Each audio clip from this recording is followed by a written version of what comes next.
और फिर किसी के लिए आबादी और किसी को बर्बादी होगा। पर जो बर्बाद है वो कभी नहीं कहता मैं बर्बाद हूं, वो सबको कहता आह शादी नहीं तो कुछ नहीं, क्योंकि वो सोचता है हम तो डूबे सनम, तुम्हें भी ले डूबेंगे। यही धोखा सदियों से चला आ रहा है।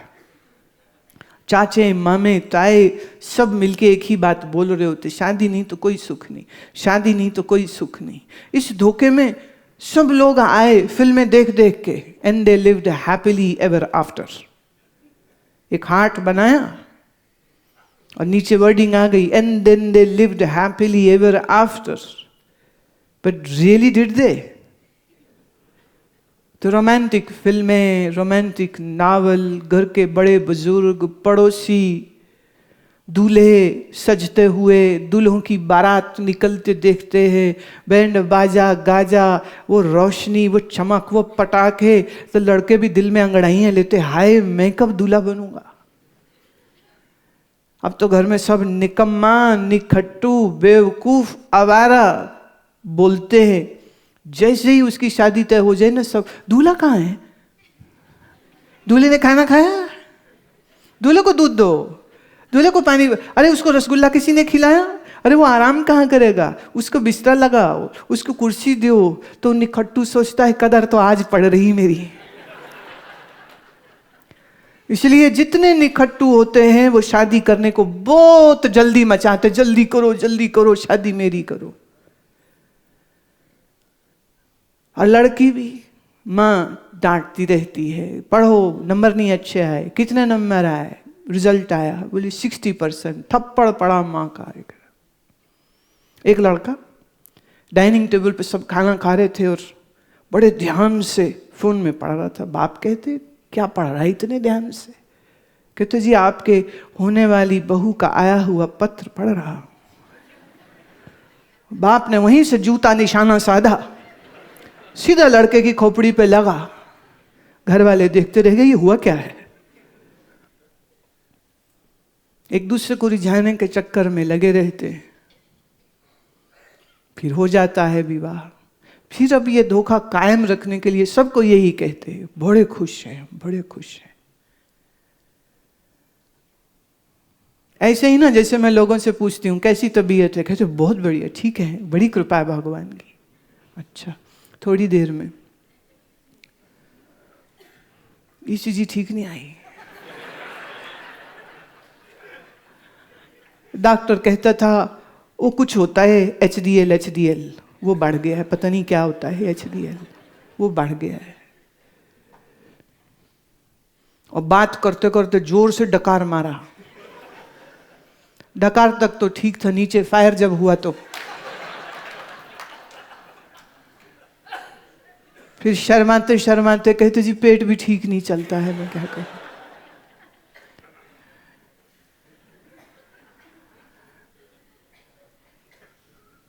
मैं ब्लड प्रेशर कैसा रहता है जी? ठीक है एकदम, बस 50 mg की गोली खाते हैं, एकदम ठीक, गोली खा के ठीक।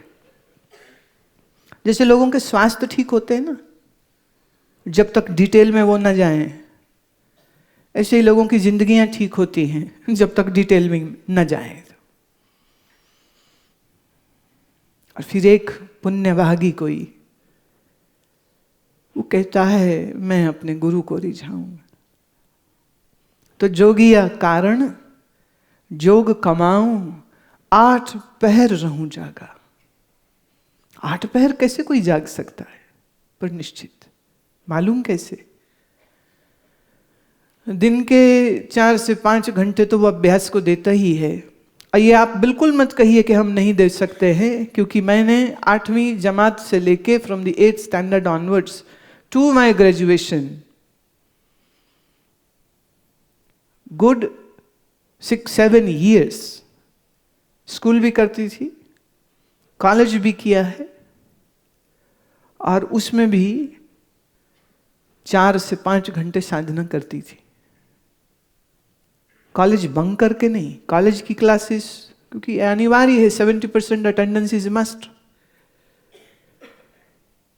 पर जब कुछ काम करना हो ना तो आदमी कर ही लेता है।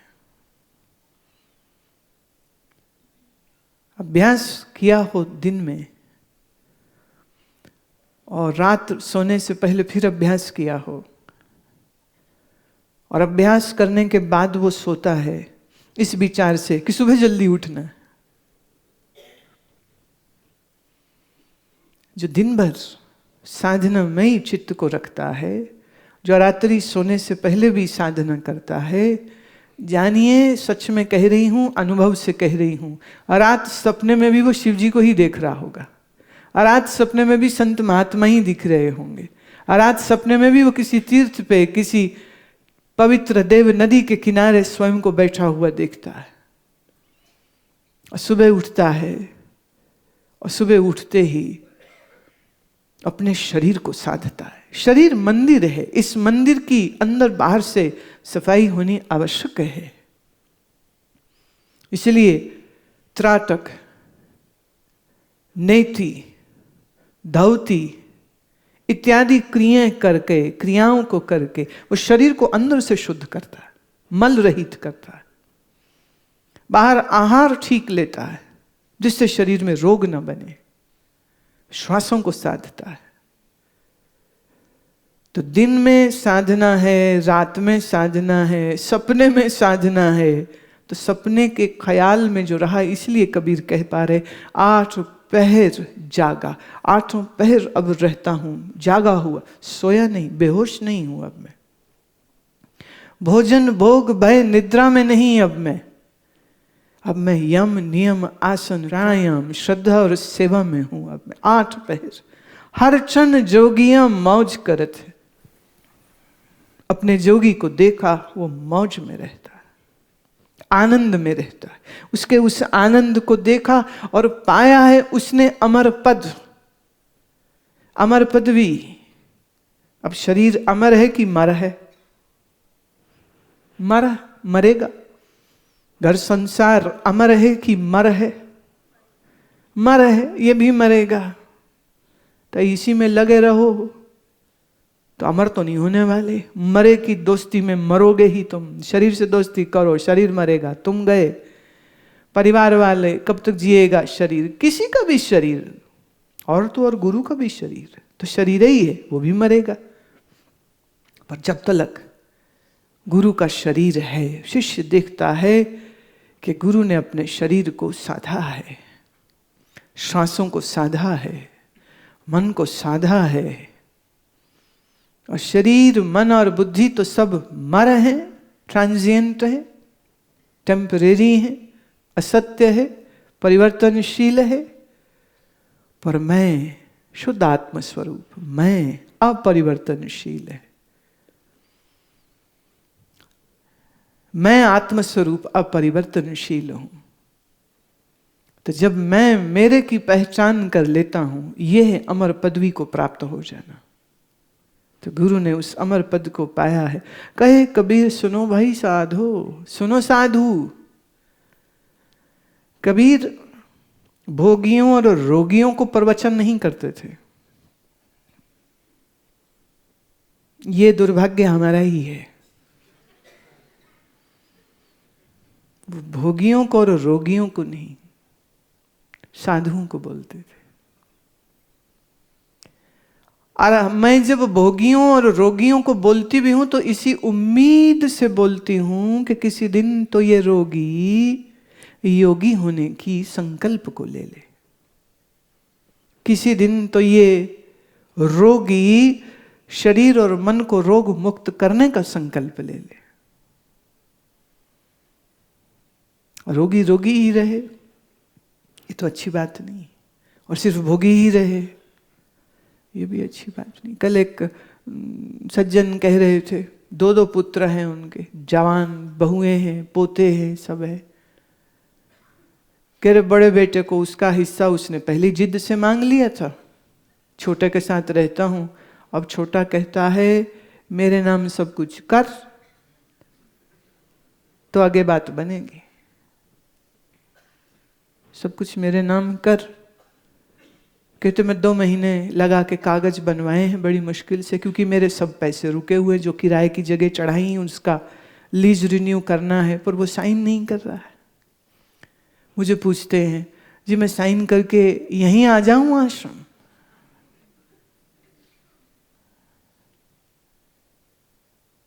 मैंने कहा देखो,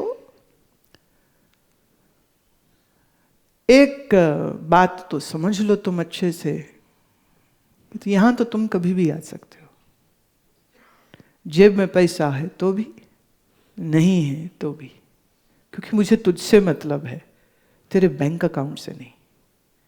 मुझे बड़ी चिढ़ आती, ध्यान से सुन लेना, कुछ लोगों की ये आदत है, वो लोग यहीं बैठे हैं, उनकी आदत ये है, वो किसी का भी परिचय देते हैं, बंदे का नाम बाद में बोलेंगे, पहले कहेंगे उसकी टर्नओवर 10,000 करोड़ की है, 5,000 करोड़ की असामी है वो। जैसे तुम्हारे सामने सांप आ जाए तो तुम क्या करोगे ना, तो मेरे लिए वैसी परिस्थिति होती। सांप आए तुम तो भाग लोगे, हम तो भाग भी नहीं सकते, भाग सकते हैं पर नहीं सकते, क्योंकि झूठे हम टूट जाएंगे ना फिर। तो अभी तो अकल आई नहीं, और बालपने में और बेवकूफ़ी में वह हमसे टूट ना जाए, इसलिए लोगों की ऐसी बेवकूफ़ियों को भी मैं सहन कर लेती हूँ। पर प्लीज थोड़ा सा सोच के बोला करें। ये बहुत बड़े आदमी हैं, मैं क्यों 50 फुट का लंबा है ये, बहुत बड़े आदमी क्यों ये 1000 टन का है, क्या बड़ा है इसमें? वो बड़ा किसको कह रहे हैं? पैसा है। तुम्हारे पास कितना भी पैसा हो जाए, तुम जिल्ले इलाही अकबर की बराबरी तो नहीं कर सकोगे, हैं? अच्छा हो भी जाए तो पुराणों में बात आती है, तुम कितना भी धन कमा लो तो भी तुम राजा इंद्र के जैसे, वो स्वर्ग का राजा है, तुम उसका मुकाबला तो नहीं कर सकोगे। और इंद्र वो भी अपने पुण्य के कारण इंद्र होता है, जब पुण्य क्षीण होते हैं वो भी इसी मातलोक पे जन्म ले रहता है। आदमी का परिचय उसका धन नहीं है, आदमी का परिचय उसका मकान नहीं होता है। तो कम से कम इतना सा ख्याल जरूर किया करें जब मेरे साथ बात करें। जेब में कुछ ना हो, डजंट मैटर्स टू मी। जेब में बहुत कुछ हो, डजंट मैटर्स टू मी। ये बेफिक्री हमने ना रखी होती तो हम न होते। ये बेफिक्री, ये बेपरवाही रखी है आज तलक, और रखेंगे हमेशा, क्योंकि ये स्वभाव हो चुका है। कितना आपके पास धन हो, ये आपका परिचय नहीं है। आपके अंदर सत्व गुण कितने हैं, आपका असली परिचय ये है। राम ने शबरी का बैंक अकाउंट नहीं पूछा था, तेरे बैंक में कितने पैसे हैं। राम शबरी का सिर्फ प्रेम देखते हैं। और केवट की तो हद हो गई थी। केवट तो बोले रामचंद्र जी को कि देखा, हम तो आपको अपनी नाव में नहीं बैठाएंगे, क्योंकि हमने सुन रखा है तुमने एक पत्थर को पैर लगाया और पत्थर महिला बन गई, नारी हो गई। अहिल्या की कहानी उसने सुन रखी थी। अब हमारी कश्ती में तुम पैर रखो और कश्ती बदल के हो जाए नारी, मैं तो मर गया। एक ही नहीं संभलती, एक और आ गई तो। राम कहते तुम कहना क्या चाहते हो? बोले हम टेस्ट करेंगे, आपके पाँव को छू के देखेंगे, चरण धो के देखेंगे, और फिर अगर कुछ चेंज नहीं हुआ फिर हम आपको अपनी बोट में बैठाएंगे, फिर आपको गंगा जी के पार भी कर देंगे। उसके इस भोलेपन पर रामचंद्र जी मुस्कुराते हैं। सीता दबी हंसी में इशारा करती है लक्ष्मण को कि जा इसकी मदद कर, धोने तो इसको श्री राम के चरण है, बाकी तो सब बहाने कर रहा है। वो बर्तन ले आए, श्री राम के चरण धोए, और उस गरीब केवट की नाव में श्री राम जी बैठते हैं, सीता बैठती हैं, लक्ष्मण जी बैठते हैं, केवट पार लगाते हैं, और पार लगाते लगाते हुए वो कहते हैं कि अच्छा भाई, तूने मुझे गंगा पार किया, मैं तुझे संसार से पार कर दूंगा। लेन देन बराबर हो जाएगा। तू गंगा पार कर रहा है, मेरे पास पैसा नहीं, मैं तो वनवासी हूं, मैं तो साधु के भेष में हूं, कुछ नहीं मैं दे सकूं, धन नहीं, आभूषण नहीं, सोना नहीं, जेवर नहीं। और केवट श्री राम का मुखड़ा देखते हुए कहता है कि प्रभु फिर कुछ ना दियो, कुछ ना दियो चलेगा, हम गंगा पार किए हों, तुम संसार पार कर दिए ना। हम भी केवट, तुम भी केवट, हम काली गंगा पार कराते हैं, तुम्हारी क्षमता तो बहुत बड़ी है, तो मुझे संसार से, संसार माने दुख, संसार माने अज्ञान, संसार माने अविद्या, इस अविद्या से पार कर दो।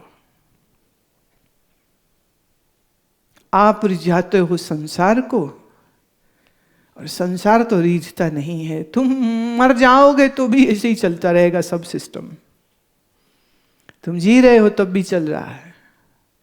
इस बात को जानते हुए, समझते हुए व्यवहार में पूरा रहिए। बेटा बेटी, पति पत्नी, पोता पोती, सबके साथ व्यवहार अच्छा रखिए, सुंदर रखिए, पर यह जानते हुए कि जन्म मरण का साथी तो सिर्फ गुरु होता है, न बेटा होता है, न नाती पोता होता है। ये नहीं हो सकते हैं तुम्हारे साथी। किसको रिझाऊं, किसको? कबीर कहते जब से प्रीत लगी जोगिया से, जोगी से प्रीत लगी, भयो हंस मन कागा, हम हंस हो गए। हम आनंद के मोती चुगते हैं, हम ध्यान का रस पीते हैं, हम तो हंस हो गए। जीने की कला सिखा दी है, जीना सिखा दिया है। तो जो यूं ना करना हो तो ना करो, पर तेरा अगर गुरु योगी है तो ये काफी कारण होना चाहिए। बात स्मरण में एक और आती है, हनुमान। हनुमान देखते थे कि रामचंद्र जी की सेवा हम भी करते हैं और सीता जी भी करती हैं, पर ऐसा क्या जो प्रेम राम सिया से करते हैं हमसे तो वैसा नहीं करते। क्या फर्क है? वो भोजन बनाती हैं, मैं भी बनाता हूँ। वो पंखा करती हैं, मैं भी करता हूँ। वो चरण दबाती हैं, मैं भी दबाता हूँ। फिर क्यों? फिर क्यों राम की दृष्टि में फर्क है? जैसे वो सिया को देखते हैं वैसे वो मुझे क्यों नहीं देखते? मन में आया क्या फर्क, क्या फर्क, क्या फर्क है। तो लगा सीता जी से ही पूछता हूं। तो चले गए, ए मैया बताना क्या फर्क है। सीता हंसती रही, बोले क्या बताऊं अब, तुम्हारा उनका संबंध स्वामी का, दास का, सेवक का है, मेरा उनका संबंध पति पत्नी का है, तो फर्क तो रहेगा ना। हनुमान कहते नहीं, पर जो प्रेम तुम्हें मिलता है वो मुझे क्यों नहीं, मुझे नहीं मिल सकता। इतने में क्या देखते हैं, सीता जी ने अपने मांग में सिंदूर भरा। तो हनुमान को लगा हो ना हो यही कारण है, यही कारण होगा। राम से दिल लगा है ना, तो राम को रिझाऊं कैसे। तो तुरंत गए और दुकान से बोरा भर सिंदूर लिया और पूरा सर से लेके पांव तक खुद को सिंदूर से रंग लिया और लाल लाल हुए हुए आकर के बड़े दरबार में श्री राम, जो अब राजा राम है, राजा राम के सामने आके खड़े हो गए। और राम जी देख रहे हैं ये कौन आया, अरे ये तो हमारे हनुमंत जी हैं, ये लाल लाल क्यों हो गए, क्या हुआ हनुमान। अब हनुमान क्या देख रहे हैं कि उनकी आंखों में आश्चर्य है, हैरानी है, प्रश्न है। और वो क्या देखना चाहते थे, मोहब्बत, प्यार, प्रेम। पूछा राम ये क्या किया, क्यों। बोले प्रभु हम तो बहुत सोचे, क्या कारण है, किस वजह से आप सिया से, मां सिया से इतना प्रेम करते हो। तो मुझे लगता है कि ये जो लाल लाल सिंदूर लगाती हैं ना, ये आपको बड़ा प्रिय है, तो तुम्हारे उस प्रिय वस्तु को मैंने आज समझ लिया, तो लो अब तो हम सिर से पांव तक रंग गए। तो रामचंद्र जी हंसते हुए अपने आसन से उठे और आकर लाल सिंदूर से रंगे हुए श्री हनुमंत लाल जी को अपने सीने से लगा लेते हैं। बोले तेरा प्रेम सिया के प्रेम से बहुत बड़ा है। सिया को तो शायद सिंदूर लगाना पड़ेगा, हनुमान आज के बाद लोग तुझे सिंदूर लगाया करेंगे, तू नहीं लगाएगा, तुझे जरूरत नहीं है। आज भी मंदिरों में हनुमान को चढ़ावे में सिंदूरी चढ़ता है और भर देते हैं उसको, क्योंकि ये लक्षण, ये एक साधन, ये उनकी मोहब्बत, उनके प्रेम, उनकी भक्ति का एक चिन्ह बन गया। किसको रिझाया हनुमान ने? राम को। और कबीर ने किसको रिझाया? अपने जोगी को।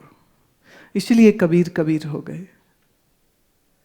इसीलिए ना 12वीं सदी में हुआ कबीर, आज हम 21वीं सदी में भी उन्हें याद करते हैं, उनके शब्दों को गाते हैं, उन्हें नमन करते हैं, उनको हृदय सिंहासन में बैठाते हैं। क्यों? क्योंकि ऐसा विलक्षण कार्य उन्होंने किया है।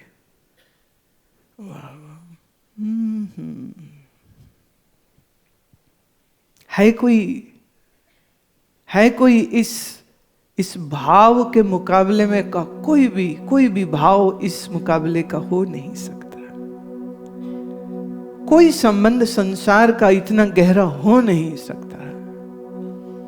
सब छूट जाता है, पर गुरु से, जोगी से की हुई मोहब्बत, यहां दिल लगा तो कभी टूटता भी नहीं, और सब जगह टूटेगा, आज नहीं तो कल। जोगिया से मेरा दिल लागा जोगिया, हे जोगिया, जोगिया, हे जोगिया, जोगिया से मेरा दिल लागा, जोगिया से मेरा दिल लागा, जब से प्रीत लगी जोगिया से, जब से प्रीत लगी जोगिया से, भयो हंस मन कागा कागा, भयो हंस मन कागा, जोगिया से मेरा दिल लागा लागा, जोगिया दिल लागा, जोगिया, जोगिया, जोगिया, जोगिया, जोगिया से मेरा दिल लागा जी लागा, जोगिया से मेरा दिल लागा लागा, जोगिया से मेरा दिल लागा जी लागा, मेरा दिल लागा। सुख हमें बेहोश कर देता है, दुख हमें तोड़ देता है। तो जीवन में दुख आए तो योग का साधक टूटता नहीं, और उसके जीवन में सुख आ जाए बेहोश नहीं होता।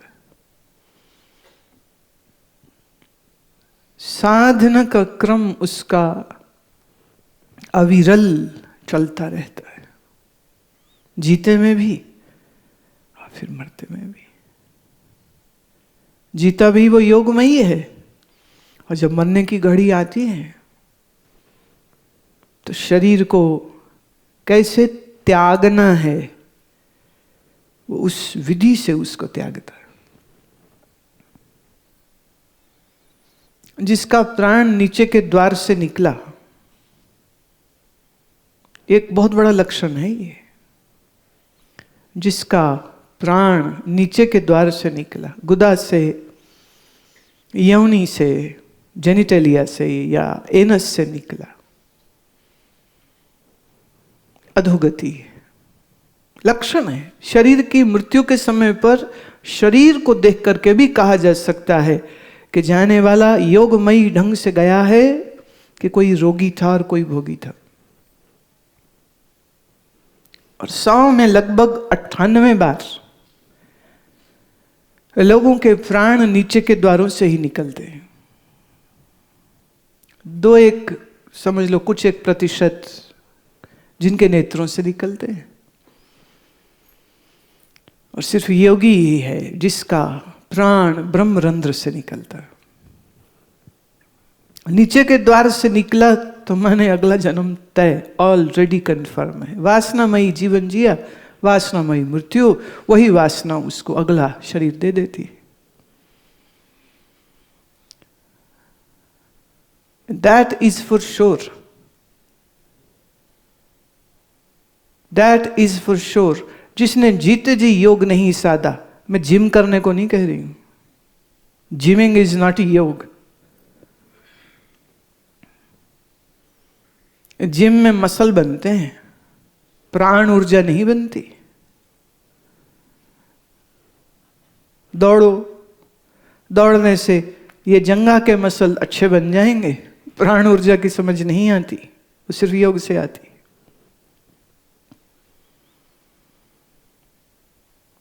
और मृत्यु के क्षण में तुम्हारे प्राण कहां से निकले, उस प्राण को दिशा देने की अगर विद्या तुम्हें नहीं आती है, तो फिर तो वो वहीं से निकलेगा जहां से उसको निकलने का सहज स्वभाव होगा, और वो नीचे के द्वार ही होते।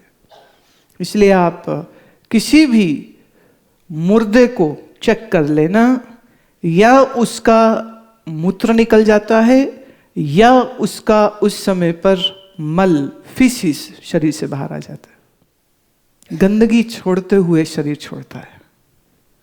सारी जिंदगी गंदगी ही तो इकट्ठी करी उसने, और तो कुछ किया भी नहीं। तो योगी का प्राण कहां से निकलेगा, वो उसको भी दिशा देता है। तो जिए भी योगमयी, मरा भी योगमयी। क्यों? क्योंकि किसी जोगी से दिल लग गया। बाकी सारी बातें ना अपने आप हो जाती हैं। जैसे लड़की का विवाह तय हो जाए तो शर्माना, सकुचाना, सुंदर बनना, कपड़ा पहनना, ये सब कलाएं उसको अपने आप आ जाती। ऐसे किसी जोगी से दिल लग गया तो साधना, सुमिरन, आसन, प्राणायाम, बंध, मुद्रा, ये सब अपने आप सीखने की इच्छा आ जाएगी, और फिर सीखेगा भी और फिर उसको करेगा भी। इतना ही कह के वाणी को विश्राम देती हूँ।